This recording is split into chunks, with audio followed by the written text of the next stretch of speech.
I want to share this story with you because it's something that I believe can teach a lot of valuable real life lessons about marketing and selling of products and services, but especially services when you're somebody that provides what may be described as an intangible solution.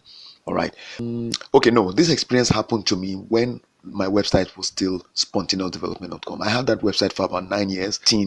Then on I think May 8th, 2014, I lost it to my hosting company, my former hosting company. They poached it. Long story short, I started tayashlagbari.com. So some of you may not know that tayashlagbari.com actually came live about a year after I moved to Benin Republic. Right. So this experience happened to me way back in 2008. All right. And this is a write-up I did at that time, subsequently in 2014 in November. Right. And I titled it Achieve Superior Success by Acting Locally While Thinking International. Now, of course, I'm not going to read it out to you, but I just want to share some of the aspects of my experience that are captured in this write-up because they help to communicate the lessons I feel will be valuable for somebody that's trying to market and sell services in particular. All right. The first thing I want to tell you is depending on what kind of solution you have, if what you're doing is something that's common and popular and well known and people are familiar with it in the marketplace, maybe you're representing a company, okay, maybe you are working with some company that provides some solution and you are an engineer for them, so but you're like a self-employed independent contractor, okay, so it might be easy because once they know that you are a guy that works with maybe on I don't know, some of these big name Mikano generators, so you are a person that you have been trained, you have your city and guilds or whatever, so you offer that service. People will just say, oh wow, come on over, come and fix it for us, you are a certified engineer, blah blah blah. It's easy, the brand gets you through the door. But what about when you are somebody that's doing something completely new that the market does not know anything about, that people have never heard of, or people have even considered impossible? Okay, that was what I was faced with when I started offering my Excel Visual Basic software development service. Now, that's the reason why the first part of this write-up, let me just scroll down because this was actually my newsletter published, as you can see there, 24th of November 2014. But I want you to take a look at that quote that I begin the write-up with. I want to read this out to you. Have noble intentions, a grand plan, a mission, an objective that makes a difference, a major difference, something transcendent. Everyone you know assures you cannot be done, at least not by you. Many people who know you and love you do not believe you have what it takes to reveal the greatness they do not see through the prism of their misperceptions about you. Now, this quote, of course, was by Burt Dubin. You can see it on your screen. And some of you may know my story. I worked with him, I think probably about 8 years. I marketed him as a sole agent across Africa. His speaking solutions, his speaking success system. And this was a wonderful experience. It was like a two-in-one thing where I was learning from him, kind of like remotely, and at the same time I was marketing him. It was very useful experience. I am who I am today in many ways because I had access to Burt Dubin. Before I ever encountered him in person, where he contacted me, I had been studying his work, and then we met and we worked together. He's 97 now. We still talk. He's on my Facebook page once in a while as we interact. So, but that was a very useful experience. Now that quote at that time, for me, was something that gave me the courage to go ahead with my dream, to pursue my dream of selling Excel Visual Basic software development. Again, if you know my story, you know that I was doing this in corporate manufacturing. I was a brewer, but I had this self-taught spreadsheet programming skills that I acquired by interacting with a gentleman from Scotland. So I had developed it to a great extent in the company. I was building software that company was using, but I didn't have how do I put it? I wasn't satisfied. So eventually I quit my job willingly, and I launched out. I began to offer that service. All right. So I think I've rambled a bit, but I just wanted to give that background. So that quote was what gave me the courage to believe that I could do it. Because believe me, I spoke with people. I had people that told me, oh, forget it. Oh, what are you talking about? This is not possible. Who's going to pay you to be Excel file? What is so special about Excel file? Anybody can use Excel, blah, blah, blah. Nobody was thinking, nobody believed that there was any way you could use Excel to build the software. They didn't even understand there was a coding interface, right? The Visual Basic coding interface at the back end. So I had to tell people, and even when I told them, they didn't understand. understand. So I realized all I had to do was to prove it. Right now, so one of the noble intentions I coined for myself, I carved for myself, was that one, I would build custom ExcelVB apps, all right, for individuals and businesses to help them handle data and generate reports smarter and better for superior decision making in a timely manner. All right. Then the other thing was that I also had a dream that I would train interested persons, professionals and otherwise users, to become people who could use ExcelVB, all right, to solve problems for other people and get paid like I was getting, like I intended to get paid. Because when I started, it was really tough. Nobody believed me. Nobody was buying, and it was really bad. All right, then the last part is that I actually do believe that I'll get to a point where people will invite me to give talks, to give special lectures and things like that, keynote speeches on application of Excel in various markets. There's a lot of there are so many possibilities for Excel, especially with regard to automation. All right. So anyway, I've shared stories about how people laughed at me, made fun of me, kicked me out of their office, literally. People who told me I was just on a long thing, that what I was trying to do was impossible. But I knew, because I had done it in Guinness, I knew the way the fact that I was creating software solutions, spreadsheet software solutions in Guinness when I was there employed, the way it opened doors of career advancement opportunities for me. I knew that if they could have taken me that seriously in the corporate environment, okay, if the management of the company valued my efforts so much that I got a lot of top management attention and rewards and recognition for what I was doing with ExcelVB, I knew that if I came into the real world, all I had to do was find the right market and I would get the same or better rewards for my efforts. But I also wanted the freedom. I felt restricted in the company. So I just went on and I began to try all kinds of ideas. And later I began to explore the use of the web, because I felt, and this is why this title of this write-up you're looking at on your screen is important. You need to think local, but I'm sorry, think international while acting locally. So here you are in your physical local environment. Maybe at that point in time you're just starting, nobody knows you, and you want to get attention.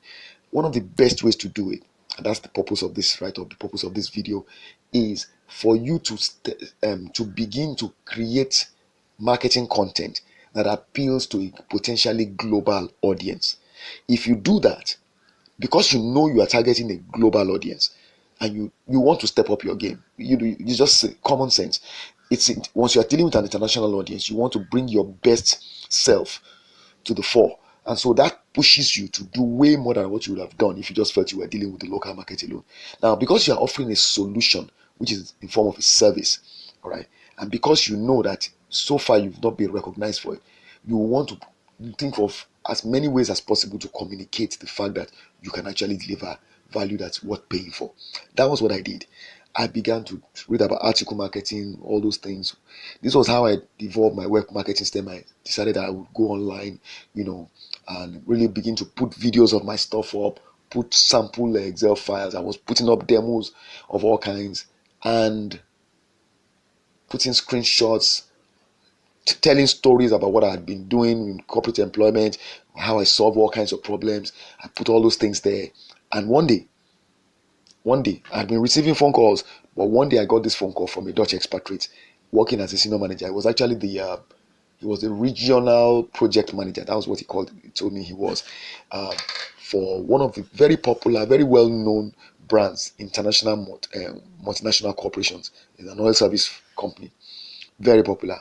I even mentioned the name of the company 2 videos ago. So if you just go back, if you look at the sequence of videos I have on this channel, you find the video I'm talking about. I mentioned it there. I just feel for now, telling the actual story, I don't want to start being specific about that. Let me keep that vague. There's no point. Let me just tell the story. The lesson can still be learned. There's value to be had either way. So he called me up and said, "Hey, hello, is that Tayo?" First thing I noticed was the accent told me, okay, this somebody is definitely, he's not black and he's definitely not African. His accent was not even that of a normal, like somebody maybe from Europe. Oh, okay, well, he was from Europe, but not like from Britain or America. It was clear he wasn't like a default English speaking person. So he told me he was calling me from the company. I said, "Okay, how can I help you?" This was on the morning. I was in a cyber cafe at Long Island Avenue that day. I'll never forget it. I was there. In fact, I remember I was just struggling. I had struggled to get some fuel into my car. Oh, those were days, 2008. I won't forget it. I had done some jobs for some other companies that year. I had done a 200,000 naira job for Medin Specialist Hospital. And unfortunately, I hadn't gotten any other big jobs like that. So I was actually out of cash at that time. So I had just gotten some little money, bought fuel, and went to a cyber cafe to try and print out some flyers or something. When the call came in, it was in the morning, I think before 10 o'clock. So he asked me where I was, and I said, okay, I'm actually currently at Sketch. I said, well, my name is Frank, so and so. I'll call him Frank V. And he said, I saw, I've just been on your website for Excel, and I was very impressed with what I saw there, the videos, the demos, and all that. And your history in Guinness, I was very impressive what you've done there. So I think you are the guy we're looking for. You can help us. And I said, okay, help you with what? He said, well, okay, I'm calling you from so and so company. I said, okay. He said, do you know the place? I said, I don't. You can describe it to me. He then told me where they were on Marina. Sorry, what's the name now? This particular building, very tall building, multi-story building. And then he mentioned the name of this. And I said, oh, that's Lagos Island. I said, well, what do you want me to do? He said, I'd like to meet you in my office. And I said, no, I cannot come. Believe me, this was what I said. I said, I'm sorry, I cannot come to meet you at the office over there. And he said, why? I said, because there's terrible traffic along that axis. And I do worry that if I get stuck in traffic, but the thing was, I knew I didn't have enough fuel in my car, and I had no clue what that meeting was going to be about and how long it would take and whether or not any cash would get into my hand. So I didn't want to say, yes, I will come and then go and get stuck there, unable to come back home because I didn't have fuel. So for me, I was just being realistic, much as I love the fact that this big company was calling me.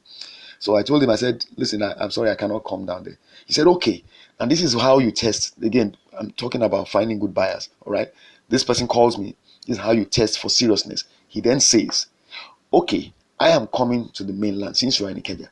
Do you know the place called Eleganza? And I said, oh, yeah, I know Eleganza. In fact, actually, that was the place I knew I could go straight away. It wasn't far. And so he said, okay, I'm coming out to look at, we're trying to get an office space there.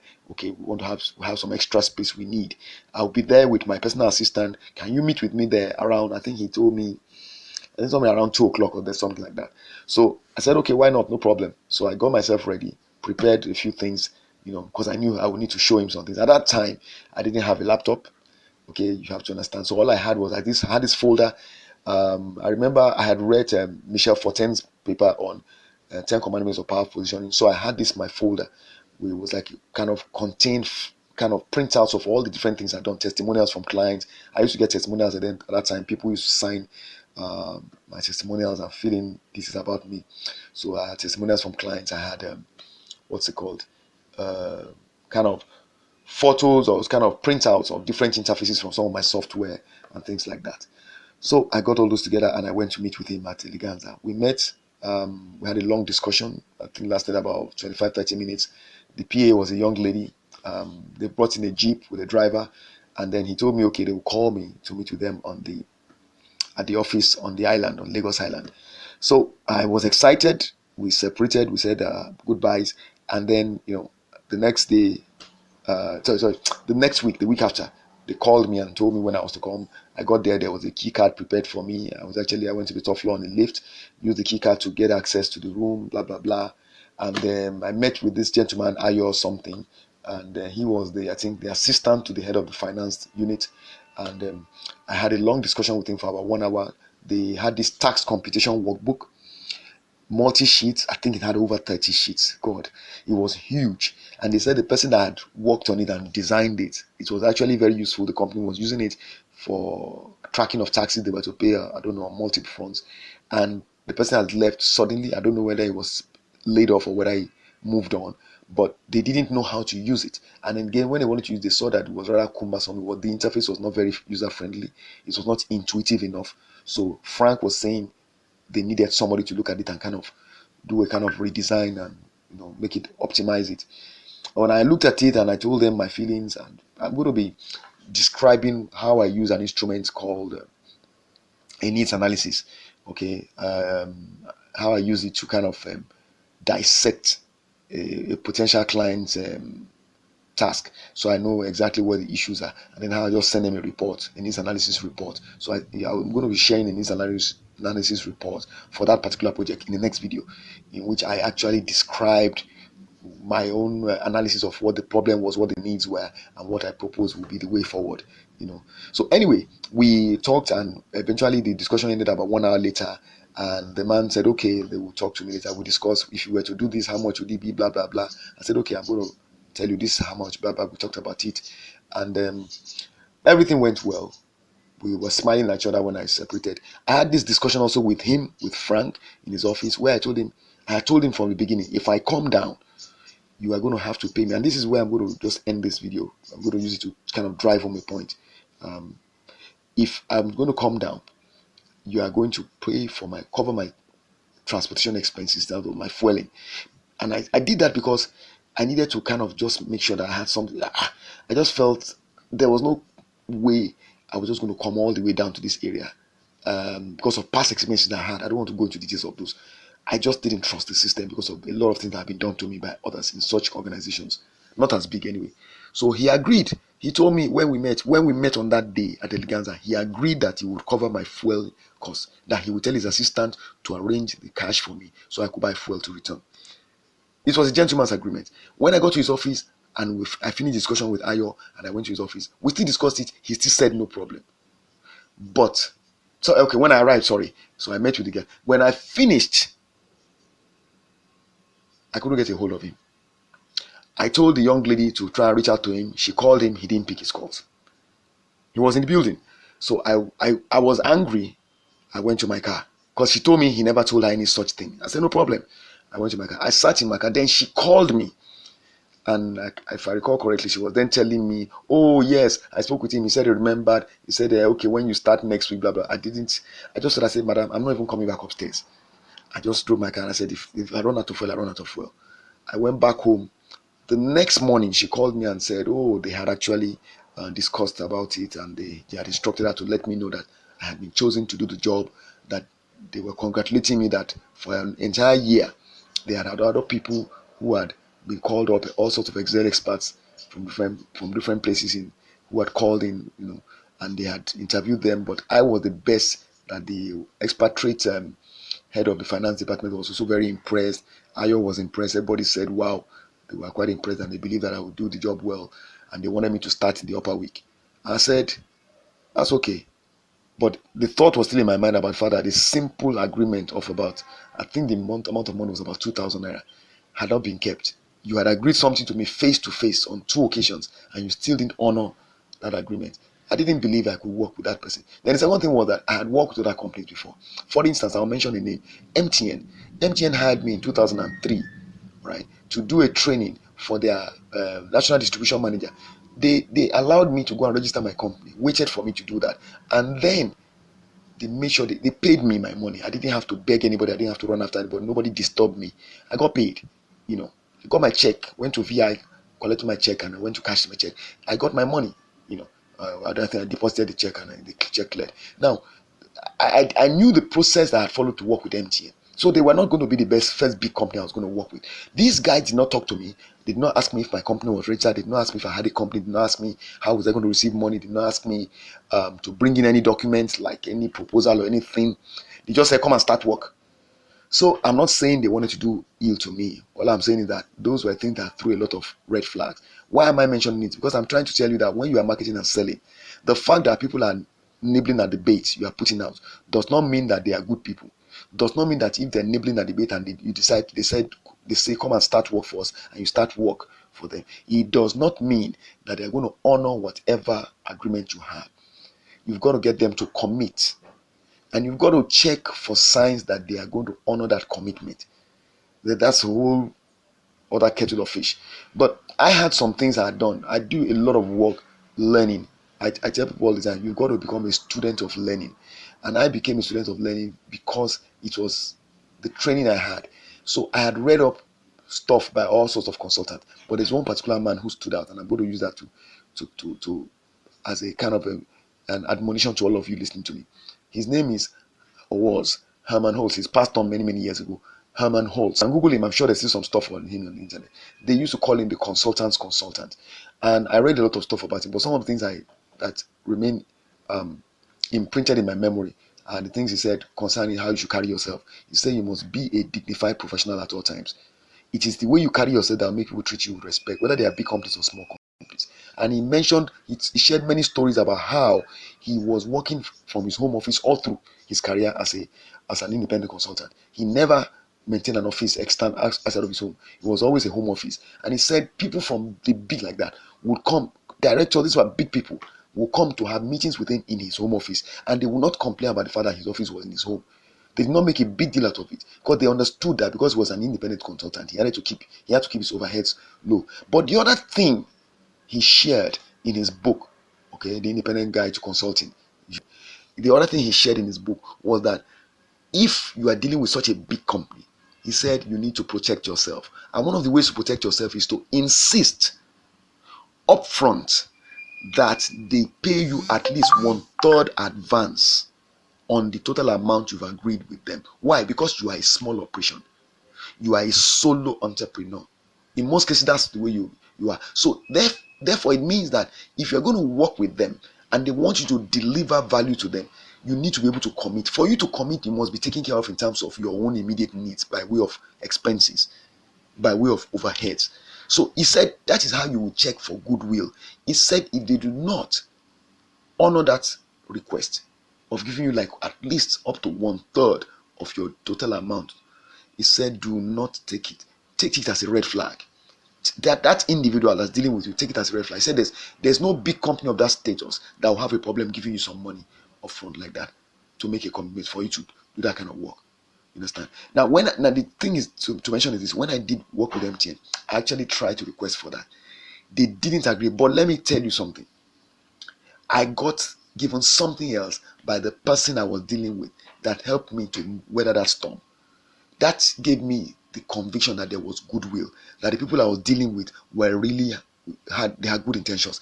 All I had to see was that kind of expression of goodwill, and I would have known, okay, these guys have my interest, that they understand the peculiar situation I'm in. This is not America, this is Nigeria. So you've got to look at the peculiar circumstances under which your service provider is coming to you and is having to operate. It's not America. So you cannot apply the American principles to me, if at all. But like I said, Herman Holtz, he was working in America, and he said they were paying him that way. But the Nigerian people say, okay, we can't pay you that way. But at the same time, an arrangement was made that took care of my needs. Because there was no way I was going to be able to deliver the solution optimally if that arrangement was not made for me. So that is where you begin to test the sincerity of people with whom you are doing business, that you have marketed and trying to sell to. Because ultimately, if they sign and they give you an LPO or a contract document and they don't honor it at the end of the day, and you do all the work and they don't pay you for years, what's the point? What's the point? So for me, I always try to bring that in when I'm talking about this, and I'm talking about this, and I'm trying to tell you. So even though I got invited, even though they called me the next day to say they've chosen me to be the one to do the job, to do the training, and they were hailing me and telling me how wonderful I was, I saw reason to say, look, sorry, give me something that will give me some assurance. I'm going to be coming all the way from the mainland to the island every day for 2 weeks. You want me to come for 2 weeks before I receive my first check? I told them that was not good enough. So I wrote them a message, send them my needs analysis report, in which I put in the terms and conditions under which I was willing to commence work. And I said, if I do not hear back from you, I will assume that you're not willing to meet me on these terms, which I believe are the best for me to be able to serve you optimally. At this, I was just a lone guy. I had nobody, I had no support, nothing. I was working alone. We had just moved house from the family house. I was alone. I had no support. I had nobody I could go to borrow money. I had a family that had no means. I had a spouse that was not working. It was impossible for me to start work the way they wanted me to do.